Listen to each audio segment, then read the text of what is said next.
கதிர் அப்பத்தாவை வீட்டை விட்டு விரட்டினது நல்லதா கெட்டதா அப்படிங்கிறத கமெண்ட் பாக்ஸில் உங்கள் பொண்ணான கையால் ஒரே ஒரு கருத்தை போட்டு ஒரு லைக்கை போட்டு சப்ஸ்கிரைப் பண்ணி நம்ம சேனலுக்கு ஒரு ஆதரவு கொடுங்க அன்பான இனிய உறவுகளே. இப்போ அப்பத்தா பாவங்க உண்மையிலே அப்படியே வச்சக்கண்ணு வாங்காமல் தான் பேத்தி குடும்பத்தை பேரன் குடும்பத்தை விட்டுட்டு போகிறமேன்னு சொல்லிட்டு, ஆனால் சக்தி வேலை சும்மா சொல்லக்கூடாது இங்கேயே வர்ற அப்படின்னு அசிங்கப்படுத்தாமல் காலில் விழுந்து அழுதது என் கண்ணை கலங்குச்சுன்னு தான் சொல்லணும். மனசு ரொம்ப கஷ்டமாக இருந்துச்சுங்க. இப்படி ஒரு உனக்கு இறக்க மனசு இருக்காடா சக்தி வேலு அப்படின்னு தான் தோணுது. முத்துவேலு ஏற்கனவே சொல்லியிருக்காரு இல்லையா, அவன் சின்ன பிள்ளை மாதிரி அழுதுருவான்னு. அது மாதிரி தாங்க இன்றைக்கி அப்பத்தாவை கூட்டிகிட்டு போகுது. என்னங்கடா டே, ஒரு 5 பிள்ளைக்கு ஒரு தாய் கஞ்சி ஊற்றுவான், ஆனால் ஒரு பிள்ளைக்கு 5 பேர் கஞ்சி ஊற்றுறதுக்கு கஷ்டப்படுத்துவாங்க அப்படின்னு நான் ஏற்கனவே கேள்விப்பட்டிருக்கேன், படிச்சிருக்கேங்க. அதே மாதிரி தாங்க இப்போவும் இங்கிட்டும் பந்தாடுறாங்க. அந்த அப்பத்தா நிலைமையை பார்க்கல மனசுலாம் என் வயசாயிட்டாலும் இப்படிலாம் ஒரு காலம் பண்ணுவாங்களா அப்படின்னு எனக்கு மனசே வலிக்குதுங்க. ஆனால் கதிர் பண்ணது என்னவோ நல்லதுக்கு தான், நல்லதுக்கே பண்ணாலும் அதுக்குன்னு ஒரு காலம் நேரம் இடம் பொருள் என்ன சொல்கிறதுங்க. ஆனால் கதிர் பண்ணது எனக்கு என்னமோ அதை பக்குவமாக எடுத்து சொல்லியிருக்கலாம். இங்கே சண்டை முடிஞ்சு கூட்டிக்கிட்டு போயிடுறாங்க. முத்துவேலு மருமையனுக்கு சிக்னல் கொடுக்குறாரு அப்படின்னு சொல்லிட்டு அவரும் அப்படி ஓகேவா அப்படிங்கிற மாதிரி பார்க்க, கோமதி சும்மா லெஃப்ட் ரைட்டு வாங்குது. எப்படி ஏன்டா அப்படி பண்ண எங்கள் அம்மா இருந்த உனக்கு அப்படி என்னடா பண்ணிட்டா அப்படின்னு சும்மா வெளுத்து வாங்குறாங்க. அம்மா விடுமா, ஏய் அவங்க எப்படா ஏசி கேட்டாங்களா, அது கேட்டாங்களா, இது கேட்டாங்களான்னு சொல்லிட்டு பயங்கரமாக கத்துறாங்க. கோமதி மட்டும் இல்லாமல் பாண்டியனுமே எல்லாருமே கேள்வி கேட்குறாங்க. ஏன் ராஜியும் சும்மா விடலை, அவர் பாட்டுக்கு விறுவிறுன்னு வீட்டுக்குள்ளே போகிறாங்க. இங்கே பாரு கதிரு நில்லு அப்படின்னு பின்னாடியே ராஜி போக, என்ன இப்போ உங்களுக்குலாம் அப்படின்னு கேட்க, ஏன்டா அப்படி பண்ண, அம்மாச்சி பாட்டுக்கு சும்மா தானடா இருந்துச்சு அப்படின்னு சொல்லி எல்லாரும் அழுக. இங்கே பாருங்க, அவர் உங்கள் அண்ணன் இருக்காரு சக்திவேலு ரொம்ப பேசினார் தெரியுமா, கூட்டி வச்சு சொத்தை எழுதி வாங்க பார்க்குறீங்களான்னு அப்படி இப்படின்னு கேட்டார். எனக்கு பிடிக்கல, அதனால தான் அப்படி பேசினேன். அதை அப்படி நேரம் சொல்லியிருக்கலாமேடா, உன் பிள்ளைங்க இந்த மாதிரி பேசுகிறாங்க அதனால தான் நான் இப்படி பேசுகிறேன்னு.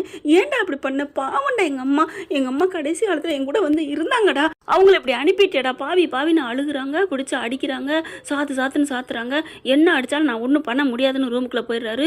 ராஜி பார்க்குறாங்க. அப்படியே பார்த்த கேடு, அத்தை இவர் இப்படி இருப்பாருன்னு நினைக்கவே இல்லை அத்தை, இந்த வீட்டிலே கதிர் தான் நல்ல மனசோட புரிஞ்சுக்கிட்டு இருக்க தன்மையோடு இருக்காருன்னு நினச்சேன். ஏன் அத்தை இப்படி ஆயிட்டாரு, அதாண்டி எனக்கே தெரில. நான் உண்மையிலே நான் பெற்றதில் அவன் ஒருத்தன் புரிஞ்சுக்கிட்டு முழுமையாக நல்ல குணத்தோடு இருக்கிறவன் நினச்சேன்டி, ஒரு முழு மனுஷன்னு நினச்சேனே. இப்போ எல்லாத்தையும் விட இப்படி முட்டாளாக நடந்துக்கிட்டானே. என் அம்மா பெத்த வயிறு, ஐயோ எங்கள் அம்மா என்ன நினச்சிருக்குன்னு தெரியலையே. நான் போய் எங்கள் அம்மா பார்க்கணுன்னு போகிறாங்க.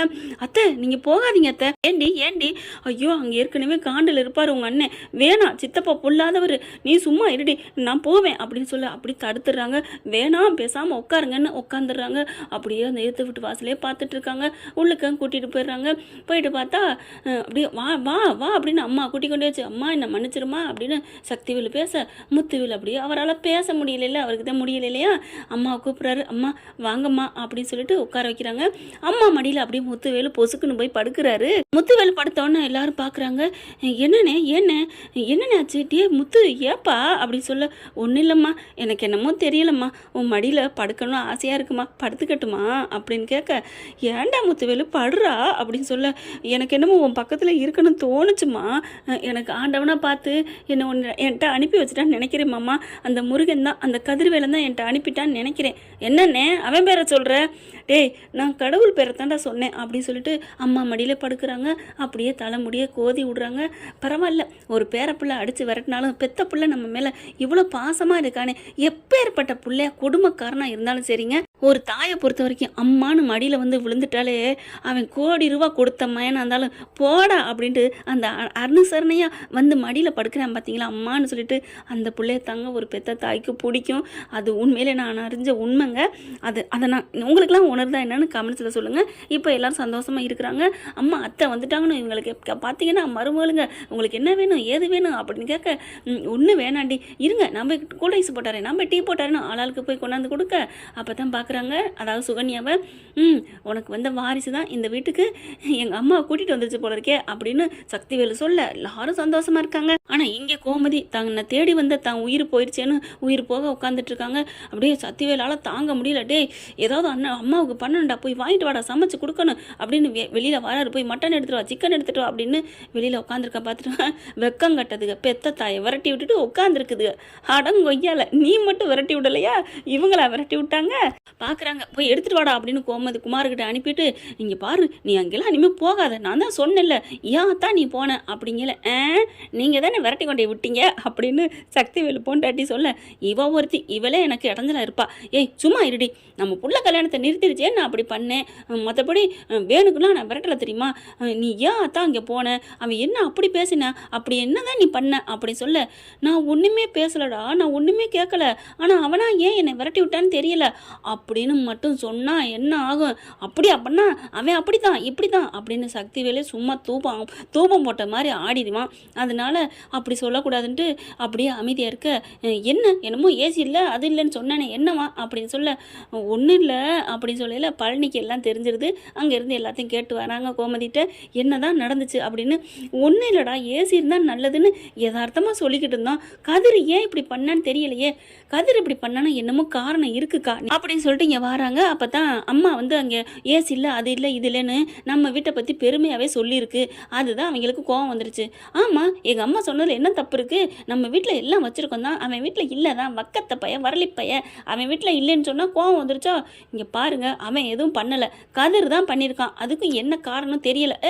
அப்பங்க இருந்தாண்டா மைண்டை தூண்டி விட்டுருப்பான், அவங்க பெற்றதை பற்றி தெரியாது, அப்போ என்ன சொன்னாலும் ஆடுவாங்க, இவங்க வேணால் நடிச்சுக்கலாம் அப்படின்னு சொல்லிட்டு, இங்கே பார்த்தா நான் உனக்கு எத்தனை ஏசி வாங்கி மாட்டேன், தான் நீ அங்கே போன. சக்திவேலு பாசத்தை தாங்க உண்மையிலே உருகுறாரு. இங்கே ராஜினால இருக்க முடியல, ரூமுக்குள்ளே போயிட்டு இங்கே பாரு கதிர் நில்லு அப்படின்னு சொல்லி சட்டையை பிடிச்சி இழுத்து வச்சு கேள்வி மேலே கேள்வி கேட்குறாங்க. ஏன் இப்படி பண்ண, எதுக்கு இப்படி பண்ண, இங்கே பாரு நான் என்ன பண்ணேன் அப்படி சொல்ல, சேச்சே நீ இப்படி பண்ணுவேன்னு நினைக்கவே இல்லை, ஆனால் நீ ஏதாவது பண்ணால் அதுக்கு ஒரு காரணம் இருக்கும், ஆனால் நீ இப்படி பண்ணியிருக்கிற, சொல்லு கதிர் ஏன் இப்படி பண்ண சொல்லு அப்படிங்கல.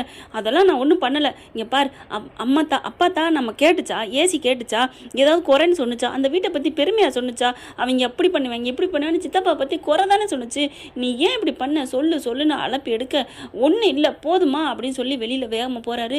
நீ சொல்கிறியா இல்லையான்னு மறுபடியும் வெளியில் ராஜி பின்னாடியே வர்றாங்க.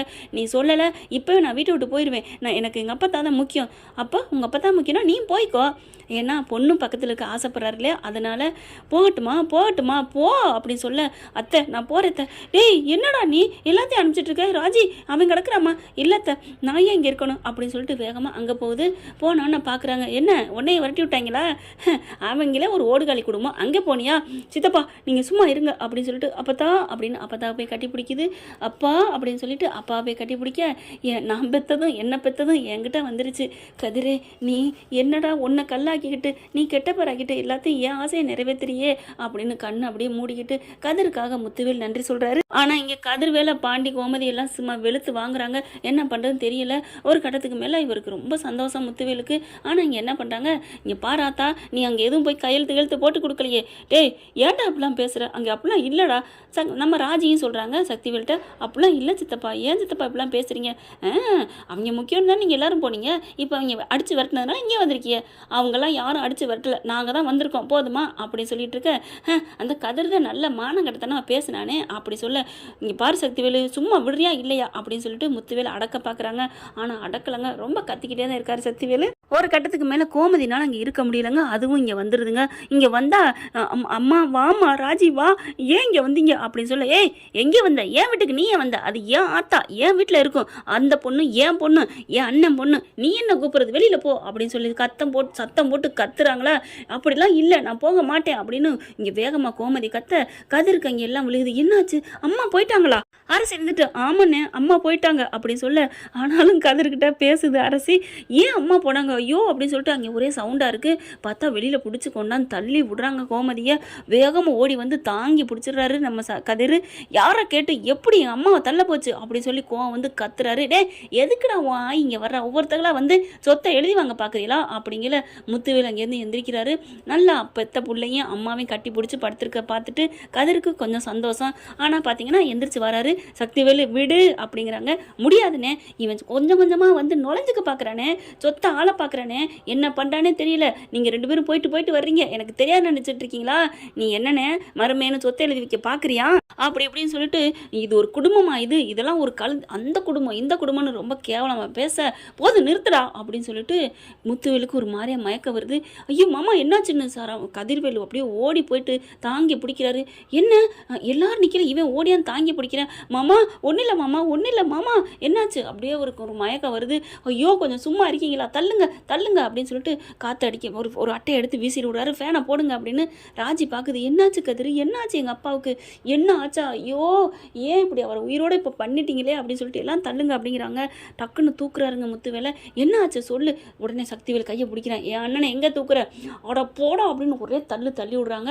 அதுக்கப்புறம் ராஜி நான் நம்ம பீரோவில் கீ வரிசையில் கீ தட்டில் ஒரு கபோர்டில் ரிப்போர்ட் இருக்குது எடுத்துகிட்டு வா, ஒரு ஃபைல் இருக்குது எடுத்துகிட்டு வா.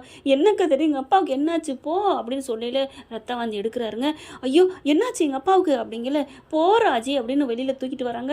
காலை பிடிக்குமாறு அப்படின்னு கதிர் சொல்ல காலை பிடிச்சிடுறாங்க. இங்கிட்ட பிடிக்கிறாரு, தலையும் பிடிக்கிறாங்க, தூக்கிட்டு வர்றாங்க. இவரால் ஒன்றும் பண்ண முடியல. அப்போ திறந்துட்டு என்னாச்சுன்னு சொல்லி அப்படியே கத்துறாங்க. கதிர் ஏயா சொல்லியா, நீ ஏதோ ஒரு காரணம் இல்லாமல் என்னை இங்கே அனுப்ப மாட்டேன், என் புள்ள வந்தோன்னு என்னை கட்டி பிடிச்சிக்கிட்டான், என் புள்ள எதுவும் சொன்னானா எங்கள் அம்மாவை பார்க்கணுன்னு. ஆமாம் அப்போ தான் ஆமாம் அப்படின்னு சொல்லிட்டு ஐயோ அவருக்கு என்ன வியாதி இருக்குது தெரியுமா அப்படிங்கிற இங்கே ராஜி ஓடி போய் அதுக்குள்ளே கபோர்ட்லேருந்து தேடி எடுத்துகிட்டு வராங்க. பார்த்துடுறாங்க வரையிலே முத்துவேலுக்கு இந்த மாதிரி கேன்சர் இருக்குன்னு. அப்பான்னு கத்திக்கிட்டு வந்து அழுகுறாங்க. என்னாச்சுன்னு அதை வாங்கி எல்லாரும் பார்க்குறாங்க. அதுக்குள்ளே கார் எடுத்துகிட்டு நிப்பாட்டிடுறாங்க. வெளியில் வர்றாங்க. பார்த்துட்டு என்ன கேன்சரா அப்பா அப்படின்னு எல்லாரும் அழுக. அண்ணே அப்படின்னு எல்லாம் ஆளாளுக்கு மாமையா ஊனு துடிக்கிறாங்க. கதிர் பார்க்குறாங்க. அதுக்காகத்தான் அம்மா எங்க கூட கொஞ்ச நாளைக்கு இருக்கணும், என் கூட எங்கள் அம்மா என்கிட்ட இருக்கணும்னு சொன்னார் மாமா. அதனால தான் நான் அப்பத்தாவை நான் அம்மாச்சி இப்படி பேசி அனுப்புனேன். ஐயோ அப்படின்னு சொல்லிட்டு தூக்கி உள்ளுக்க வச்சிடுறாங்க. சக்திவேல் அழுகுறாரு. ஏன் என் அண்ணனுக்கு இப்படி இருந்தது ஏன்டா சொல்லலை, நான் எப்படி சொல்கிறது, அவர் சத்தியம் வாங்கி தொலைச்சிட்டாரு அப்படின்னு சொல்லிட்டு வண்டிகளை ஏற்றுறாங்க. வண்டியை எடுக்கிறாங்க. கார் எடுத்துகிட்டு வேகமாக போகிறாங்க. எல்லாரும் ஆளாளுக்கு பறக்கிறாங்க. பாண்டி கோமதி 50 பேரும் கார் எடுத்துகிட்டு போகிறாங்க. அப்படி பார்க்குது. ஐயா ஒன்றும் இல்லையானா அப்படியே ரத்தம் வந்து மயக்கத்தில் இருக்காரு. ஏன்னா ஆப்ரேஷன் பண்ணணும்னு சொல்லிட்டாங்க இல்லையா, எப்போ வேணாலும் நடக்கலாம் அப்படின்னு சொல்லிட்டு அப்படியே ஒரு மாதிரியா போக கதிரை பார்க்குறாங்க. ஐயா இதுக்காக என்னை பேசினே ஐயா. ஆமாம் அம்மாச்சி நான் என்ன பண்ணுவேன், மாமா தான் என் அம்மா என் கூட இருக்கணுன்னாங்க, என் மகளும் என் கூட இருக்கணும்னு சொன்னார், அதனால தான் நான் ராஜியை கூட திட்டி அனுப்புனேன் அப்படின்னு சொல்ல ராஜி அப்படியே பார்க்குது. என்னை மன்னிச்சிரு கதிர், உன்னை புரிஞ்சுக்காமல் நான் பேசிட்டேன் அப்படின்னு எல்லாரும் கதிரை பார்த்து எல்லாரும் கை எடுத்து போட்டு நன்றி சொல்கிறத விட மன்னிப்பு தான் கேட்குறாங்க. அதுக்கப்புறம் அள்ளி அடிச்சுட்டு வண்டியில் எடுத்துகிட்டு ஆப்ரேஷன் தேட்டருக்கு வேகமாக போகிறாங்க. உடனே ஆப்ரேஷன் தேட்டருக்கு போக முடியாதான், ஸ்ட்ரெச்சரில் வச்சு டாக்டர்கிட்ட கொண்டு போகிறாங்க.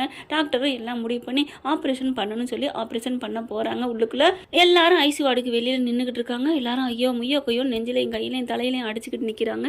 கதிர்வை பிடிச்சி நம்ம கோமதி இருந்துட்டு ஏன்டா இப்படி என்கிட்ட மறைச்ச, என் அண்ணனுக்கு இப்படின்னு சொல்ல மாட்டியாடா அப்படின்னு கேட்குறாங்க. என்கிட்ட சொல்லக்கூடாதுன்னு சத்தியம் வாங்கிட்டாருமா அப்படின்னு அழுகிறாங்க. கதிர் ராஜி வந்து அப்படியே கதிரை கட்டிக்கிறாங்க. என்ன ஃப்ரெண்ட் இப்படிலாம் போக வாய்ப்பு இருக்குது, பார்க்கலாம் என்ன நடக்க போகுதுன்னு. இந்த பற்றி உங்களுக்கு பிடிச்சிருந்துச்சுன்னா உங்கள் பொண்ணான கையில் ஒரு லைக்கை போட்டு சப்ஸ்கிரைப் பண்ணிடுங்க. Thank you friends. இந்த வீடியோ உங்களுக்கு பிடிச்சிருந்தா தயவு செய்து லைக் பண்ணுங்க. இன்னும் அப்டேட்ஸ்க்காக சேனலை சப்ஸ்கிரைப் பண்ண மறக்காதீங்க. நம்ம கிட்ட இருக்க எல்லா சேனல்ஸோட லேட்டஸ்ட் வீடியோ அப்டேட்ஸ்க்காக மேல ரைட் சைட்ல காட்டுற லிங்கை கிளிக் பண்ணி வாட்ஸ்அப் குரூப்ல ஜாயின் பண்ணுங்க. உங்களிடம் விடைபெறுவது நான் உங்கள் மெஹர்.